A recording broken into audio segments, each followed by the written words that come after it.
સમાચારમાં આગળ વાત કરીશું। થોડા સમય પહેલા વિશ્વ ઉમિયાધામના પ્રણેતા આરબી પટેલ દાન આપવા મામલે વિવાદિત નિવેદન આપ્યું હતું, જેમાં તેમણે કહ્યું હતું કે દાતાઓ રાજકીય લાભ ખાટવા દાનની જાહેરાત કરતા હોય છે। તેઓ સમાજની કોઈપણ સંસ્થાઓમાં સમયસર દાનની રકમ ચૂકવતા નથી। ઘણા લોકો રાજકીય હેતુથી દાન આપતા હોય છે, તેમજ ઘણીવાર દાતાઓ જ્યાં સુધી રાજકીય હેતુ સિદ્ધ ન થાય ત્યાં સુધી દાન આપતા હોય છે। આવા સંજોગોમાં જે પણ સંસ્થા તેમના દાનને લઈ કોઈ પ્રોજેક્ટ તૈયાર કરતી હોય છે, જેમાં તેઓને તકલીફ પડે છે। આરપી પટેલના નિવેદનથી વિવાદમાં મધપૂડો છેડાયો છે। હવે આજ મુદ્દે વિશ્વ ઉમિયા માતાજી સંસ્થાના પ્રમુખ બાબુભાઈ જમનાદાસ પટેલનું નિવેદન સામે આવ્યું છે। તેમણે નામ લીધા વગર આરપી પટેલ ઉપર આક્ષેપ અને પ્રત્યાક્ષેપ કર્યા છે, જેમાં કહ્યું હતું કે દાતાનો હાથ ઉપર અને દાન લેનારનો હાથ નીચે હોય છે। નીચેનો હાથ ચોખ્ખો છે કે નહીં તે દાતા ચકાસે છે।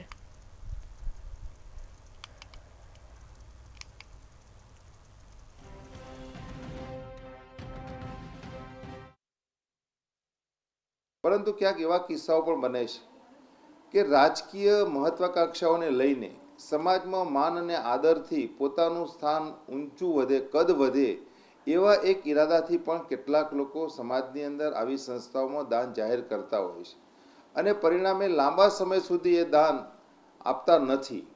કારણ એમને એમનો રાજકીય હેતુ સિદ્ધ ન થાય ત્યાં સુધીનું વેઇટિંગ ચાલતું હોય છે અને એવા સંજોગોની અંદર એમના દાનને લઈને જે કોઈ સંસ્થાઓ પોતાનો પ્રોજેક્ટ કરતી હોય ત્યારે ચોક્કસ એની અંદર તકલીફ અનુભવતી હોય છે।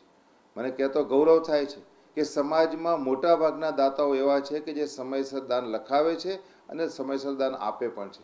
અમદાવાદને કોઈ પણ વિશે દાતા માટે મારે કહેવું છે કે દાતા હંમેશા દાન દેતો હોય છે ને ત્યારે એનો હાથ ઉપર હોય છે અને દાન લેનારનો હાથ નીચે હોય છે। નીચેનો હાથ ચોખ્ખો છે કે નહીં એ દાતા હંમેશા જોતા હોય છે।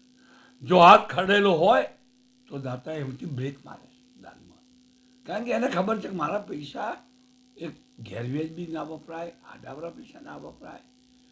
દાન દેનાર પણ દાન દેશે એનો સદુપયોગ થાય એની એ ચિંતા